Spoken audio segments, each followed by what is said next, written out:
This right here is a video by somebody we haven't seen for a while. Actually, I don't even know if we have been watching any of his videos on this channel. But yeah, Frostadamus, a content creator that I've been watching for a while, since Classic WoW 2019, I think.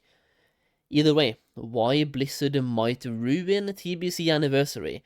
Okay, that is a bold claim. Now, here's the question. Is it rage... Is it rage bait? It's been over 1 year since Blizzard released the Classic Anniversary servers, and it came with a lot of changes.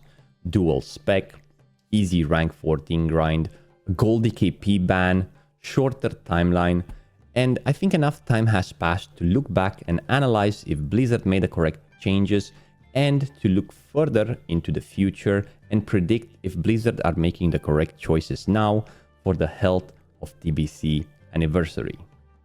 The first thing that comes to mind is the shorter timeline.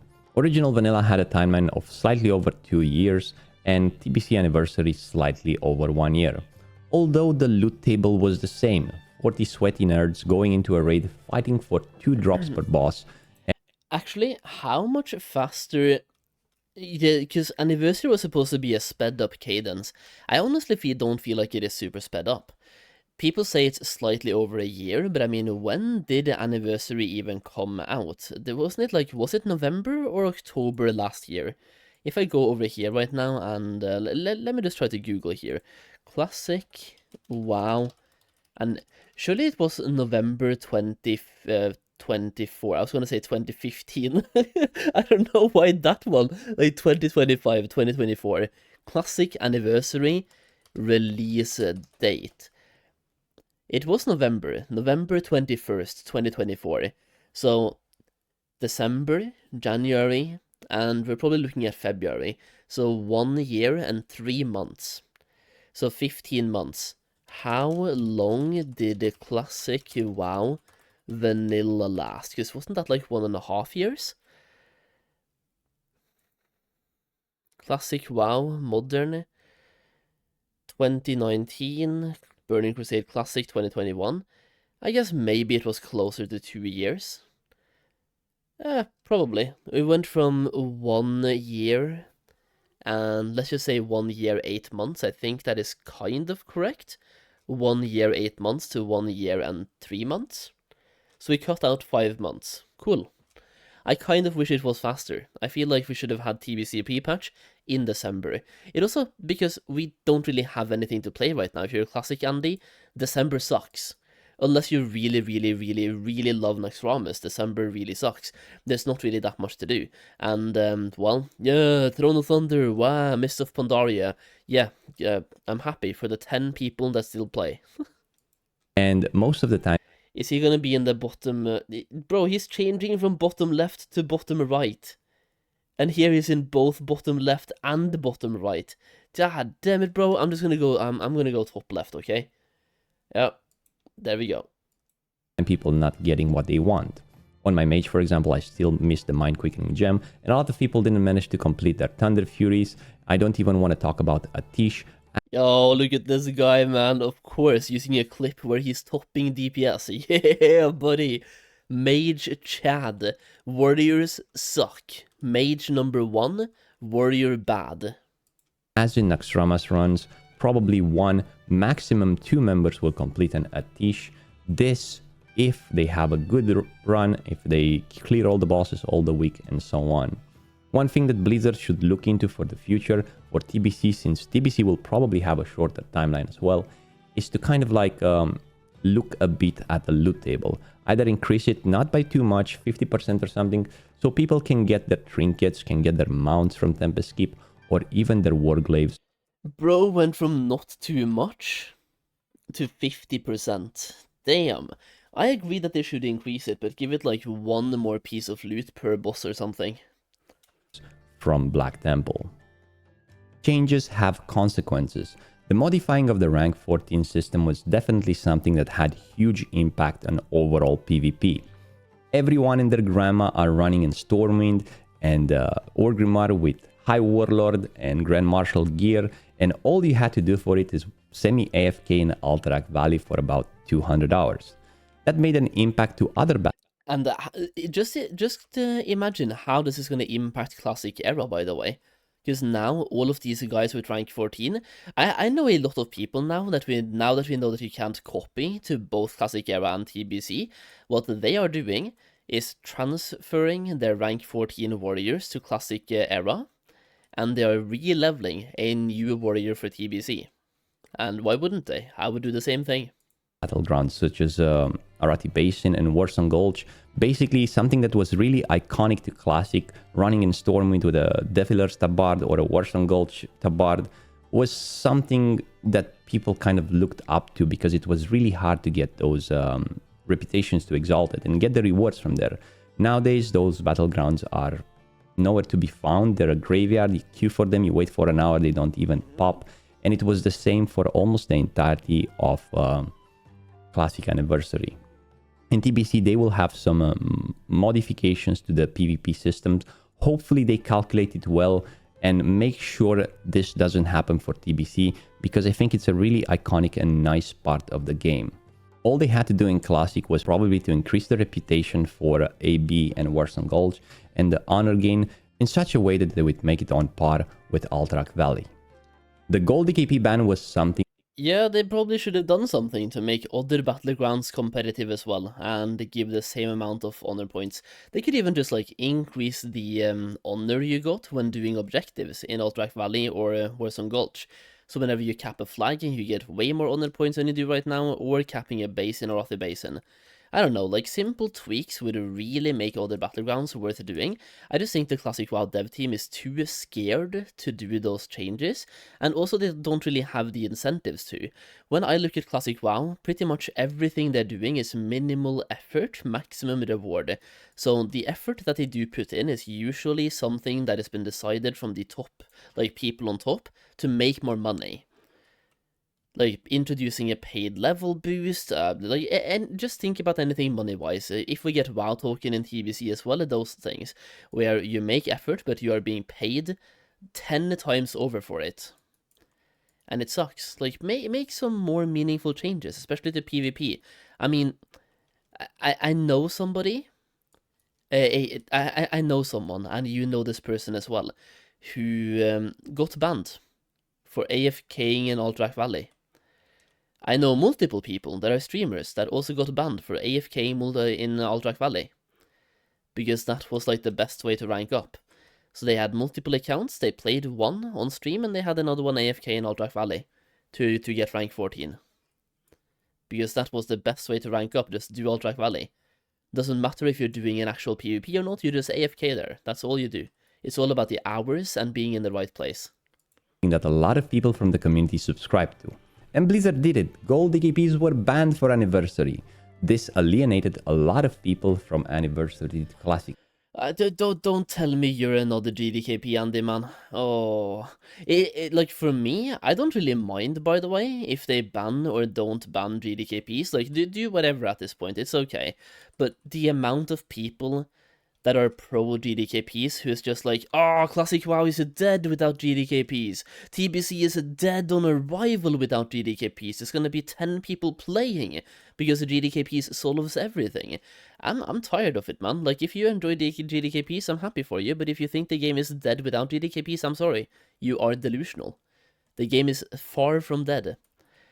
Now, am I saying that there's only bad things about GDKPs? No, I'm just saying we don't need to be hyperbolic and say, it's dead without GDKPs, the Classic WoW dev team don't know what they're doing.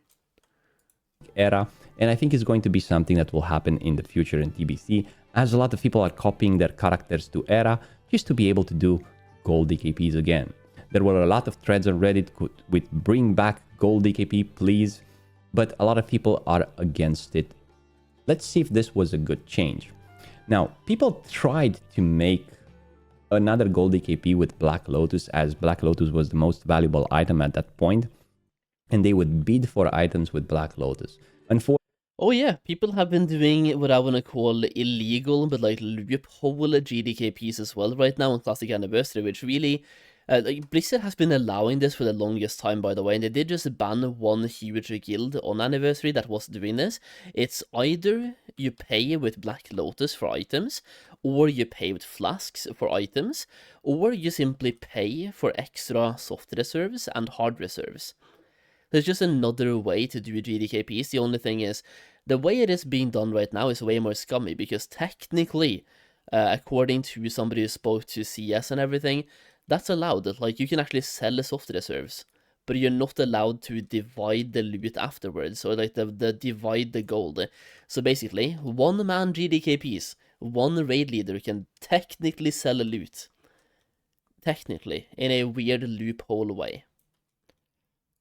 Fortunately, all the guild has been banned. 300 plus people were banned for organizing this GoldKP and trying. Yeah, they were banned in Phase 6. After, I know some of these guys have been doing it since Phase 2, by the way. And that's just my knowledge. I'm betting that because of my knowledge, starting in Phase 2, they were probably doing it in Phase 1 as well. So, oi, they got banned in Phase 6. Oh no, they've just been doing it for a year. To go against the rules. Now what happened instead, we were stuck with a lot of soft reserve runs, and those soft reserve runs were always with hard reserved items. Some people are going so crazy in the chat as they're reserving like 4 or 5 items, and they're reserving the most good items into a run. For example, yeah, and you know why they're doing this. They are usually reserving one item for themselves, and they're selling hard reserves, or not even always are they selling it, by the way, but people are offering. So sometimes you will see somebody who's hosting a raid and just doing a regular MSOS thing, and somebody whispers the leader and like, yo, I can join, but can I pay you 10,000 gold to hard reserve this one item? And then it's going to be quite hard for the raid leader to say no to that. If it's just like, 10,000 gold, hard reserve this one item for me, and then we're good. But usually it's raid leaders who's also selling it to begin with, who's like, there's many Discords out there. I'm secretly part of 2 of them on like a Discord account that does not usually my name, so they don't know who I am. But I'm part. I'm like what's it called again? I'm a mole. I'm a spy. I don't know. And there's at least 2 of them where they're selling loot. So they're finding customers. It's usually past the GDKP Discords that are now just running like selling loot and stuff. And they find customers, and then they just pug afterwards. So basically they make a post in a Discord, want to sell a certain raid loot, or I'm doing a raid, do you want to like hard reserve anything for gold? They get 2, 3, 4 customers in, and then they start pugging the rest in like raid chat, trade chat, LFG chat, various Discords out there, and they just mention what's hard reserved. And because hard reserving is so commonly accepted now, people just join it. Black Wing Lair would be with DFT reserve. It's basically a GDKP, but people are joining it for free and giving their cut to the raid leader. It's GDKP where the raid leader pockets everything, which is crazy. Tier, MGQ, you name it, all the good items. It's the same for Naxxramas and so on. So if you don't have like a specific guild to run with and do a loot council, you mostly gonna end up with shite gear, to put it this way. And not only that, the price of consumes when Nax was released went all the way to the sky. And I remember paying for a mongoose about 30 gold. The flask was like 200 to 300 gold. And I was going crazy because I was spending about 1,000 gold per Nax. And at the end of the run, I wouldn't get any items and I would be like 1,000 gold in minus. At least in gold DKPs, there was definitely a payment at the end. You would at least pay for your repairs and your consumables and maybe even make a small profit so that next run you would have a chance to buy an item. Now, do I think gold DKP is good or bad?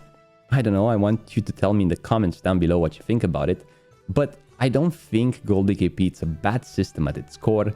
The only problem is that people buy gold. I'm probably going to talk about this in a future video, how Blizzard can implement gold DKP into the game without people buying gold.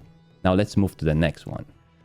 Yeah, please talk about that. How can they implement GDKP into the game without people buying gold? Somebody please enlighten me. How are they going to stop gold buying? Because I mean, they don't ban people for buying gold, so how are they going to stop it? Boosting was a big part of Classic Anniversary. Now for TBC Anniversary, Blizzard is planning to implement anti-boost mechanics, which will leave a lot of classes not being able to fulfill their class fantasy. Now, every time the anti-boost system was implemented into a game version in the past, it totally failed. Starting with Season of Mastery, when they implemented it, kind of started losing players. It was the same for Season of Discovery. Phase 1 and Phase 2 was awesome. People found new ways of self-boosting. Mages were boosting in the Welling Caverns, pulling and healing themselves. Hunters found a way to do Mara 1 pull. And there were no easy tasks. It would take 10, 20 or even 30 hours for people to master that pull and finally start making some good gold. And they would be grateful for it. And they would have fun doing it. Guess what? Blizzard is killing the fun again. I remember people coming into my stream after watching my guides, which were getting hundreds of thousands of views. And they were like, wow, I managed to do this after 30 hours of farm. Tell me, which game nowadays provided 30 hours of fun? And only one single aspect from the game was providing that. Now, I understand that boosting it's not cool, especially since Blizzard implements boost 1 to 58 into TBC and probably they want to sell more. But if you do it at the cost of ruining the class fantasy, a paladin in TBC should be able to tank 100 mobs level 50 and kill them successfully if they pull them, right? They have all those defenses, all those items that they try to get so hard, all those spells that they roll the class for. Mages pulling 20, 50 mobs and trying to slow them down with Blizzard, only to be immune to slow, going against the tooltip on the spell. It doesn't feel like the right choice. I think they should have made something like make players not receive XP if they're lower level in the party or something like that. Because, let's be honest, it's going to alienate some people.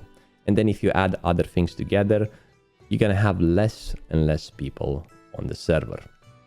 I think the anti-boost mechanics should be removed from upcoming TBC. Let me know what you think in the comments down below. Maybe Blizzard should find a different way to stop people getting boosted, but not destroy classes and their full potential. An alternative to boosting in Classic Anniversary was Rested XP. And I'm not only touching on this subject because I have something to gain, but the majority of Classic players have been using one in the past, they use one now, and they will use one in the future in the upcoming TBC. And especially now... Yo, I'm gonna use that add-on, absolutely. Oh my god, Why is it every time that I stream, my cat just goes crazy in the background? He doesn't do this at any time other than when I stream. And he's deaf, so he shouldn't be able to, like, hear the fact that I'm talking to you guys. It's crazy. You can probably hear it sometimes as well.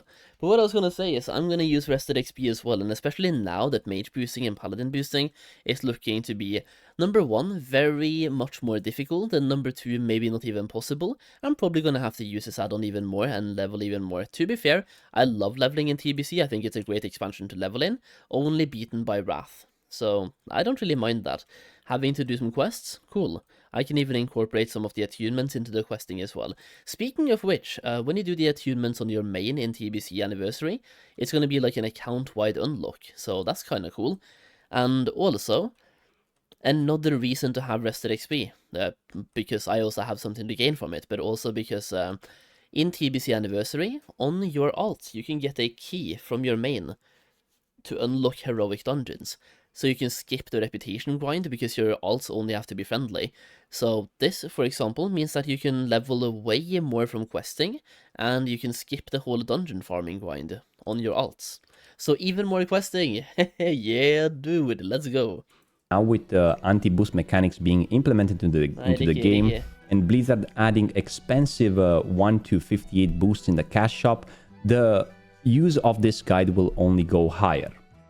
Let me know in the comments down below what you think about it, because some people consider it cheating and some people just consider it something simple like a navigation system in real life, which kind of guides you where to go. Those guides are so efficient that they can shave like between 1 and 5 days slash played from level 1 to max level, depending on your efficiency as a player and how good you know the game. These guides got so good that they come with some sort of prep guide included, where you can stack quests, and at the launch of TBC you can make 1 or even 2 levels ahead of the pack by just turning in all the quest items that you gather and following a specific path. They come with attunement guides, reputation guides, daily quest guides, and I've been using them even since Season of Mastery, and I have no problem with them. And if you don't have any problems with them also, find my link in the description down below and get 10% off on your next purchase. Blizzard is not the same company that used to be in 2004, 2005, not the same development team that released this version of vanilla originally, and back then the game was a And you can really feel it. You can really feel that the current Classic WoW dev team had nothing to do with Vanilla WoW at all. At maximum, I can see there being one person on the team who maybe played Vanilla WoW. Most of them seem to have no idea what they're doing, which is crazy, by the way. And even on the Mist of Pandaria as well, when they're making Mist of Pandaria right now, there was a bug on the PTR for Throne of Thunder, and the bug was there the entirety of the PTR. They tried to fix it, and they couldn't, so they launched the raid with that bug still active. And the bug ended up messing up the entire race to World First, so it wasn't even like a small bug. It was a pretty big one. They can't even fix bugs on a PTR, which is like, it's public test realm. People are supposed to give feedback, and you're supposed to fix based on the feedback. They couldn't. Also, can we talk about the weather forecasting NPC in Mist of Pandaria, like the one in Valley of the Four Winds? To my knowledge, that one is still not working. Mist of Pandaria has been out for half a year, and the NPC still doesn't work. And per my knowledge, they've said that the reason it's not working is they couldn't get it to work. So we have regressed so far that 2015 Classic WoW developers were better than 2025 Classic WoW developers. Is that really where we are right now? We can't even get a thing that was working in 2015 to work this time. A simple thing like an NPC. A bit more sandboxy. People didn't know exactly what to do. They would gather big groups and they would raid Darkshire, or they would go in South Shore and Hillsbred Foothills and they would make big battles, 30 versus 30. And then Blizzard would look at this and they would create battlegrounds, for example. They would be more responsive to the community and what they want. Now, a big part of the community wants GDKP. A big part of the community wants to be able to have a strong class and to be able to boost or whatever they want to do. But whenever people are choosing a path, I don't think you should just ban it immediately, remove it, because a lot of people are benefiting from this and are having fun in the game. Although some people do not agree, but I want you to imagine with me for a second that you're a park. A lot of those people as well that want GDKPs back, and you can hate me for saying this, the truth is I don't care, but a lot of the people that want GDKP, they want it for two reasons. Number one, they can spend less money, or number two, they can start RMTing and make money. So when it comes to RMT, a lot of people make money from RMT. There's a bunch of streamers who stream GDKPs only. I know for a fact, because they've told me, they're selling gold. That's how they make their living. They stream and they sell gold. Like, if you sell gold for $1,000 a month, sure, that's not much. But if you stream and you make 1,000 from the stream and 1,000 from selling, now we're looking at $2,000 a month, which can start paying bills and even pay some food. And in some countries, that's a lot of money as well. So, of course they do. Why wouldn't they? And a lot of the people right now as well that want GDKPs, like the argument he used here as well, is that right now you have to spend a bunch of gold on flasking, on repairing. You're spending gold to raid. And he wants to not spend that gold anymore. A lot of people, when they're spending 1,000 gold per week per character for Naxxramas, if you're raiding on 2 characters, that is 2,000 gold per week, they are not farming that gold. A lot of people, they end up buying that gold. If GDKPs comes in, they no longer have to buy gold, so they have a direct monetary incentive to want the GDKPs to be a thing, because they can number one save money, or number two make money. A lot of these guys are making money from GDKPs, and don't let them tell you otherwise. Now, I say a lot, that also means a lot of people are not making money from it. Did I say make gold or make money? A lot of people are selling gold from GDKPs. Some people are not, and if you're not, then don't get offended by it. I'm not talking to you, am I? Designer. And you are up to this task of designing a park into a big city. So you make all these beautiful trees and grass and flowers or whatever, but you don't set your path yourself. You let people walk naturally on the grass until that path is set, and then you can pave it.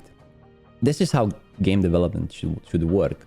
You should have a game where a lot of people of different visions and so on would be able to play without interfering with each other. That would make a world bigger, more alive, and it would definitely help a game like Classic from the launch day growing in player base until the end of the expansion like we have now for TBC, rather than falling down. Thanks for watching, guys. I hope you enjoyed the video. I know a lot of you don't agree with those opinions, but some of you do. If you enjoyed, leave a like on the video. And if you want to hear more from me, find me live at twitch.tv/Frostadamus or kick/Frostadamus, where I became a partner recently. Get one of my guides from the pinned comment down below. You get... Hey yo, Frost is on Kick as well, guys. Nice. More classic WoW content creators on Kick. Good times. 10% off if you get the Rested XP guide. And with that being said, I'll see you in Classic and the upcoming TBC. Until next time, stay frosty. Bye. Okay, there we go. I had to include the bye-bye there. Good, that was a good video, by the way.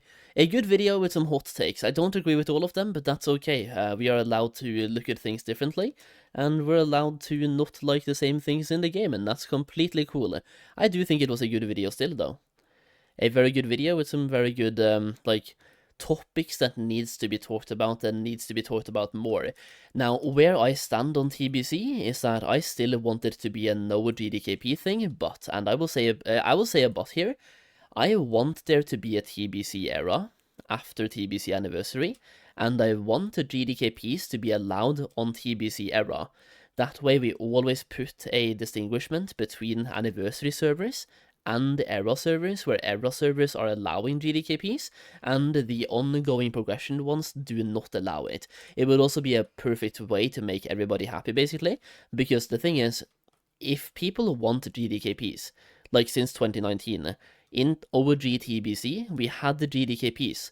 We have never had a TBC Classic server where there was no GDKPs until now, so I think we should keep that. But also, I want to make the people that want GDKPs happy, and also I know there's a lot of people who only will play when there's GDKPs, in which case, give that to TBC era when anniversary goes to Wrath. That is when you allow GDKPs on TBC era. That would be a great way to make sure that TBC era stays relevant as well, because now a lot of people will raid there for GDKPs, and the same thing goes for Classic era as well. That way, any server titled era, you can do GDKPs on. And it would be really easy for the player base to understand that as well.